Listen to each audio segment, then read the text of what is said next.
తెలుగు రాష్ట్రాల్లో Shri Chaitanya కాలేజీలపై IT rides కొనసాగుతున్నాయి. పలుచోట్ల ఐటీ అధికారులు సోదాలు నిర్వహిస్తున్నారు. పెద్ద మొత్తంలో అక్రమ లావాదేవీలు జరిగినట్లు గుర్తించారు. శ్రీ చైతన్య సంస్థ పన్నులు ఎగవేసినట్లు ఆరోపణలు రావడంతో అధికారులు సోదాలు చేస్తున్నట్లు సమాచారం. హైదరాబాద్ లో ప్రధానంగా మొత్తం 6 రాష్ట్రాల్లో కార్యకలాపాలు నిర్వహిస్తున్న శ్రీ చైతన్య యాజమాన్యం పెద్ద మొత్తంలో అక్రమ లావాదేవీలు జరుపుతుందనే సమాచారంతో ఐటీ అధికారులు నిన్న ఏకకాలంలో శ్రీ చైతన్య కాలేజీల కార్పొరేట్ కార్యాలపై దాడులు చేశారు. విద్యార్థుల నుంచి నగదు రూపంలో డబ్బులు తీసుకుని ట్యాక్స్ చెల్లించకుండా ఎగవేతకు పాల్పడినట్లు ఐటీ అధికారులు గుర్తించారు. ఈ నేపథ్యంలో ఈ ఐటీ రైడ్ నిర్వహించినట్లు సమాచారం. ఐటీ అధికారులు సోదాలో భారీ ఎత్తున అక్రమ లావాదేవీలకు సంబంధించిన డాక్యుమెంట్లను స్వాధీనం చేసుకున్నట్లు తెలుస్తోంది.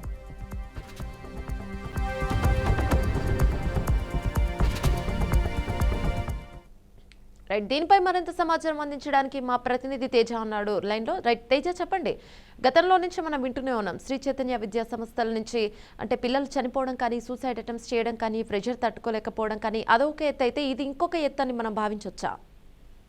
ఖచ్చితంగా.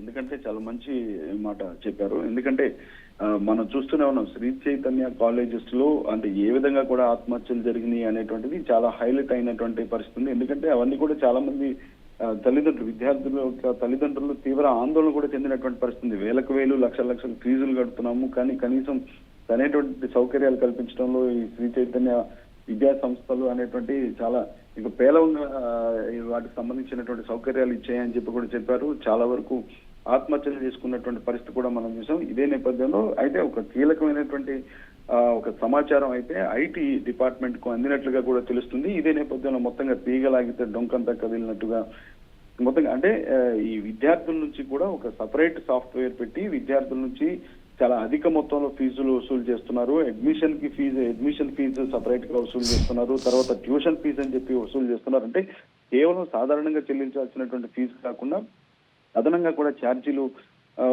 వసూలు చేస్తున్నారు. దీనివల్ల కోట్లలో కూడా లాభాలు, కోట్లలో వాళ్ళంతా కూడా ఆర్జిస్తున్నటువంటి పరిస్థితి ఉంది. కానీ ఇటు విద్యార్థుల తల్లిదండ్రుల పైన ఆర్థిక భారం పడేటువంటి పరిస్థితి చేస్తున్నప్పటికీ కూడా ఐటీని అంటే ఇన్కమ్ ట్యాక్స్ చెల్లించడంలో కూడా చాలా తీవ్ర జాప్యం చేశారు. చాలా డబ్బు నగదును చాలా ఎక్కువగా కూడా లావాదేవీలు జరిగినాయి.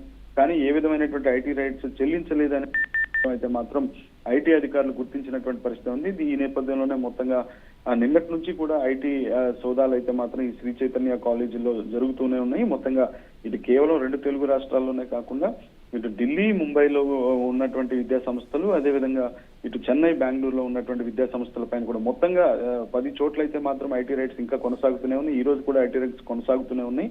2020లో ఈ విధమైనటువంటి పరిస్థితి వస్తే 10 కోట్లు 11 కోట్ల వరకు కూడా కొంత నగదును స్వాధీనం చేసుకున్నటువంటి పరిస్థితి చూసాం. మళ్ళీ తాజాగా 5 కోట్ల నగదును అయితే మాత్రం ఇటు ఐటీ డిపార్ట్మెంట్ అయితే స్వాధీనం చేసుకున్నట్లుగా తెలుస్తుంది. కొన్ని కీలకమైనటువంటి పత్రాలు కూడా స్వాధీనం చేసుకోవడంతో పాటు ఏదైతే ఆ సాఫ్ట్వేర్ ఫీజులు వసూలు చేసేటువంటి సాఫ్ట్వేర్ ఉందో ఆ సాఫ్ట్వేర్ దానికి సంబంధించిన కూడా పూర్తిగా ఐటీ అధికారులు అయితే పరిశీలించినటువంటి పరిస్థితి ఉంది. ఇంకా ఐటీ రైడ్స్ అయితే కొనసాగుతూనే ఉన్నాయి.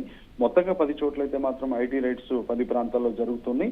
దీనికి సంబంధించి పూర్తిగా అంటే పన్నుని ఎగవేశారు శ్రీ చైతన్య కాలేజెస్. ఈ సంస్థ ఏదైతే ఉందో ఖచ్చితంగా పన్నుని ఎగ్గొట్టేటువంటి ప్రయత్నం చేశారు. పిల్లల నుంచి అక్రమంగా, విద్యార్థుల నుంచి అక్రమంగా వారంతా కూడా పైసలు వసూలు చేశారు, ఫీజులు వసూలు చేశారు అనేటువంటిది అయితే మాత్రం ఐటీ అధికారులు గుర్తించినట్లుగానే మనం చెప్పలేమున్నా. Thank you Teja.